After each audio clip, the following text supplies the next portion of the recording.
బొప్పాయి, నువ్వు చాలా పెద్దదానివయ్యావు. ఇప్పుడిక నీవు చాలా త్వరలోనే నేల మీదకు జారిపోతావు. నేను జారిపోతాను. ఏ జంతువుకి కూడా తెలియకపోతే బాగుండు నేను మాయా బొప్పాయిని అని. ఏ స్వార్థపరులైనా నన్ను తీసుకెళితే ఏమేం కోరుకుంటారో తెలియట్లేదు. అరే, నువ్వు కాని ఏం మాట్లాడకూడదు. అలా నువ్వు మాట్లాడకుండా ఉంటే ఏ జంతువుకి కూడా నువ్వు మాయా బొప్పాయివి అని తెలియదు. ఈ ఐడియా బాగుంది.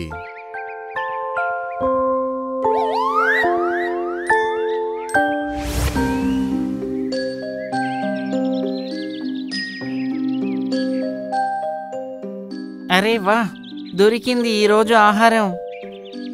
మీటు భూమి మీదకి దిగి దాని దగ్గరికి వెళ్ళింది. అది బొప్పాయిని ఒక 2 సార్లు కొరుకుతుంది మరియు సంతోషంగా తినడం ప్రారంభించింది. ఎంత రుచికరమైన బొప్పాయి, మజా వచ్చింది. అబ్బా, కొంచెం నీళ్లు దొరికితేనా ఇంకా బాగుంటుంది. అది అలా అనగానే బొప్పాయి మెరవడం ప్రారంభించింది. అది చూసి మిట్టుకి షాక్ అయింది మరియు దాని ముందు నీళ్ల కుండ ఒకటి ప్రత్యక్షమైంది. అరే, ఈ చమత్కారం ఏమిటి? నేను అలా కోరుకున్నానో లేదో వెంటనే బొప్పాయి మెరిసింది. తర్వాత ఈ నీళ్లు కూడా. ఒకవేళ ఇది మాయా బొప్పాయి కాదు కదా?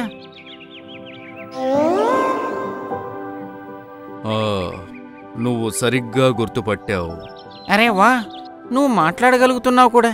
అవును మీటు, నేను మాయా బొప్పాయిని.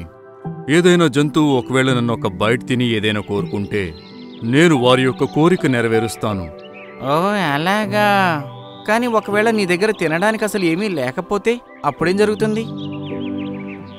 ఏదైనా జంతువు యొక్క 3 కోరికలు నెరవేరాక నేను మళ్ళీ భర్తీ అవుతాను. ఇక అప్పుడు ఆ జంతువు యొక్క గులాంగా ఉండను నేను.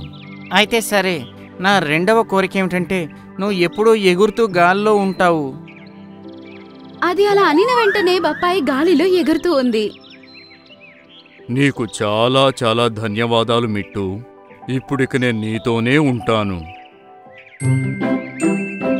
ఆ రోజు నుంచి ఇద్దరూ ఒక్కటిగానే ఉంటూ ఉన్నారు. ఆ రోజు నుంచి మిట్టు అడవిలో ఉన్న జంతువులకన్నీ సహాయం చేసేది. జంతువులకి ఏం కావాలన్నా మిట్టు దాన్ని తీసుకొచ్చి వాళ్ళకిచ్చేది.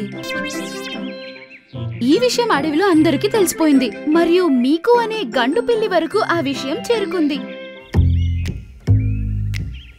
అతియాస పిల్లికి దీని వెనకాల ఉన్న రహస్యమేంటో తెలుసుకోవాలని మీటు దగ్గరికి వెళ్తుంది.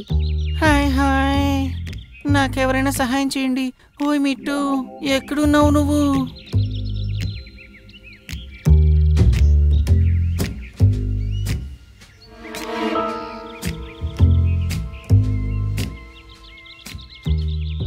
ఏంటి విషయం మీకు? నువ్వెందుకలా అరుస్తూ ఉన్నావు? మీటు, నాకు గుండెల్లో చాలా నొప్పిగా ఉంది. నువ్వు నా కోసం ఆ నల్ల కుండల్లో పూసే పువ్వుల్ని తీసుకొస్తావా? వాటిలో ఎలాంటి నొప్పినైనా మాయం చేసే శక్తి ఉంది. అది కష్టపడడం చూసి మీటుకి చాలా బాధ వేస్తుంది. నువ్వు ఇక్కడే ఉండ మిత్రమా, నేను ఇప్పుడే వచ్చేస్తాను. అలా అంటూ మీటు తన ఇంట్లోకి వెళ్తుంది. పిల్లి కూడా వెళ్లి లోపల ఏం జరుగుతుందో చూడ్డం ప్రారంభించింది. మీటు బొప్పాయిని ఒకసారి కోరికి మరియు ఇలా అంటుంది. మాయా బొప్పాయి, నాకు ఆ నల్ల కొండలపైన పూసే నీలం పువ్వులు కావాలి. అది వింటూనే బొప్పాయి మెరవడం ప్రారంభించింది మరియు దాని ముందు ఇప్పుడు నీలిరంగు పూలు ప్రత్యక్షమయ్యాయి. అప్పుడే పిల్లి లోపలికొచ్చేసింది. అరే మీకు, నువ్వు ఇక్కడ? నేను మొత్తం చూసేశాను. అలా అంటూ త్వరగా అది బొప్పాయి మీద నోరు పెట్టి ఒక బైట్ తినేస్తుంది. ఓ మాయా బొప్పాయి, నువ్వు ఇక మీదట నేనేం చెప్తే అది చేస్తావు. వెంటనే నువ్వు నాతో పాటు మా ఇంటికి వచ్చాయి. అలా అంటూనే బొప్పాయి మెరవడం ప్రారంభించింది. గాలిలోకి ఎగిరింది. నువ్వు చేసింది ఏం బాగోలేదు మీకు. బొప్పాయి మిత్రమా, నువ్వు అతనితో పాటు వెళ్ళకు. ఇతను నా బైట్ తిని కోరిక కోరుకున్నాడు మీటు. నేను ఇతని కోరిక నెరవేర్చాల్సి ఉంటుంది. మీటు, నువ్వు ఒకవేళ దీని గురించి ఎవరికైనా చెబితే ఈ బొప్పాయిని నేను నాశనం చేసేస్తా. మీకు పిల్లి అక్కడి నుంచి వెళ్తుంది మరియు బొప్పాయి కూడా దాని వెనకాలే ఎగురుకుంటూ వెళ్ళిపోతుంది.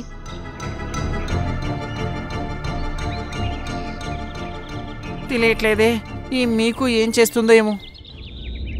ఏ మాయా బొప్పాయి, ఈరోజు ఎలుగుబంటి ఏం వేటాడిందో దాన్ని వెంటనే అక్కడి నుంచి మాయం చేసి ఇక్కడికి తీసుకొని రావాలి వెంటనే. అలా అంటుండగా బొప్పాయి మెరవడం ప్రారంభించింది.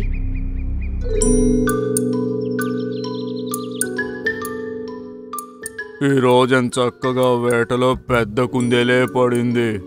చాలా రుచిగుంటుంది.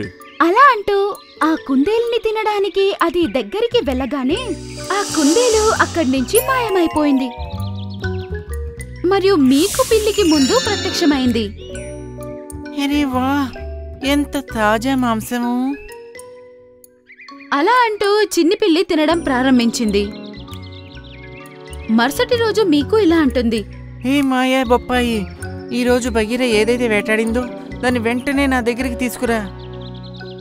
అది అలా అనిన వెంటనే బగీరా గుహలో పెట్టిన మాంసం కూడా మాయమైపోయింది. ఇలా ఎలా జరుగుతుంది? నా వేట ఎక్కడికెళ్ళింది?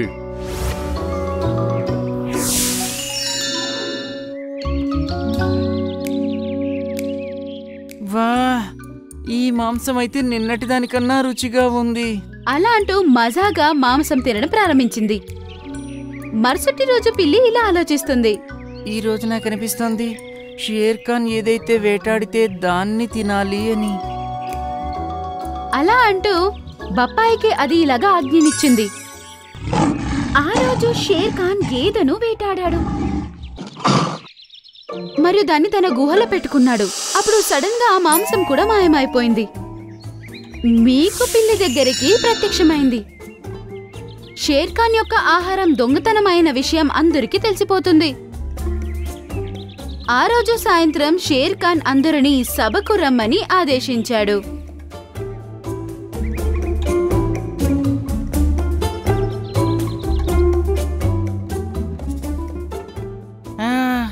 చాలా మజా వచ్చింది.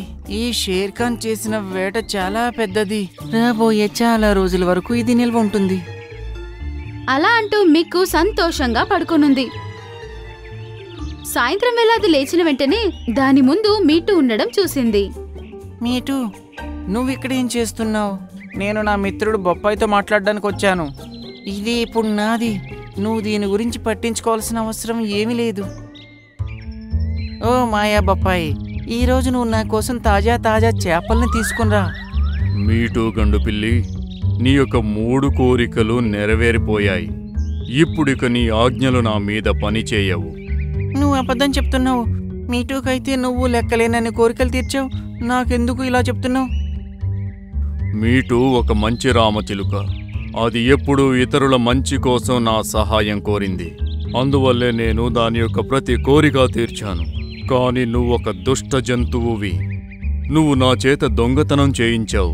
ఇప్పుడు నేను దీనికి నీకు శిక్ష కూడా వేస్తాను. పద మీటు, సభకి సమయం అయింది. అలా అంటూ బొప్పాయి మరియు మీటు గాలిలో ఎగురుతూ ఉన్నారు. మరియు మీకు పిల్లి కూడా వాళ్ళ వెనకాలే వాళ్ళని ఆపడానికి పరిగెత్తుకుంటూ వెళ్ళింది. సభ ప్రారంభమైంది. జంతువులన్నీ షేర్ ఖాన్ ముందు నించునున్నాయి. ఈరోజు నా ఆహారం కూడా దొంగతనం జరిగింది. అసలు ఆ జంతువు ఎవరు? ఇంతమంది ఆహారం దొంగతనం చేస్తున్నదెవరు? అప్పుడు బొప్పాయి మరియు మీటు అక్కడికొచ్చాయి. వెనకాలే మీకు పిల్లి కూడా అక్కడికొచ్చేసింది.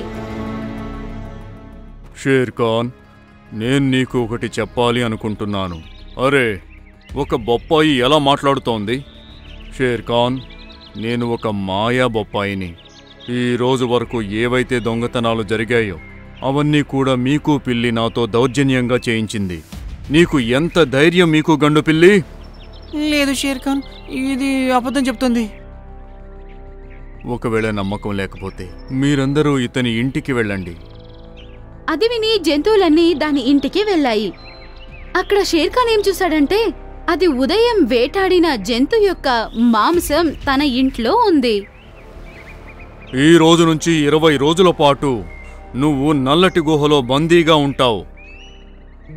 షేర్ ఖాన్ మీకు పిల్లికి శిక్షణ విధించాడు మరియు బొప్పాయిని ఇలా అడిగాడు. బొప్పాయి, నువ్విప్పుడు ఎక్కడికి వెళతావు? మళ్ళీ ఎవరైనా స్వార్థపరుల చేతికి దొరికితే అప్పుడు వాళ్ళు మళ్ళీ నీతో చెడ్డ పనులు చేయిస్తారు. నేను మీటుతో పాటే ఉంటాను. ఇతను చాలా మంచివాడు.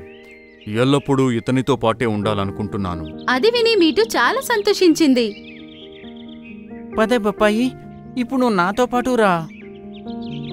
బొప్పాయి మీటుతో పాటు తన ఇంటికి వెళ్ళిపోయింది. మరియు ఆ రోజు నుంచి బొప్పాయి మీటుతో పాటే ఉంటూ ఉంది.